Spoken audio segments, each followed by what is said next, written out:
Hello everyone మనం ప్రతిరోజు వాడే రాగి పాత్రలు క్లీన్ చేయడం అంటే చాలా కష్టం కదండీ. ఎందువల్లంటే ఇవి త్వరగా మురుకు పట్టేసి మరకలనేవి పడిపోతూ ఉంటాయి.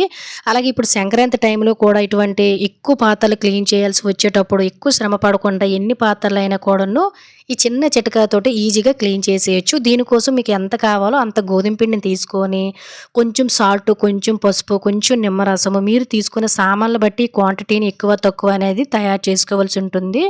కొంచెం వాటర్‌ని మిక్స్ చేసుకొని ఇలా మిశ్రమాన్ని చక్కగా తయారు చేసుకొని మీరు క్లీన్ చేయవలసిన రాగి పాత్రలు, ఇత్తడి పాత్రలన్నిటికి కూడాను ఇలా అప్లై చేసుకొని వీలుంటే ఒక 10 నిమిషాలు పక్కన పెట్టేశారంటే జస్ట్ కడిగేస్తే చాలండి. మనం ఎక్కువ శ్రమ పడకుండా ఎన్ని సంవత్సరాలు బట్టి మురుకు పట్టేసిన రాగి, ఇత్తడి పాత్రలైనా కూడా చాలా ఈజీగా క్లీన్ చేసుకోవచ్చు. జస్ట్ నేను ఇలా అప్లై చేసి చేత్తోటి రుద్దేసి వాటర్‌లో వాష్ చేసి చూపిస్తున్నాను చూసారు కదా! ఇంతకుముందు ఎంత నల్లగా ఉందో ఈసారి రాగి పాత్రలు క్లీన్ చేసేటప్పుడు ఇలా చిటికలో క్లీన్ చేసేయండి. ఇటువంటి టిప్స్ కోసం ప్లీజ్ ఫాలో మై పేజ్.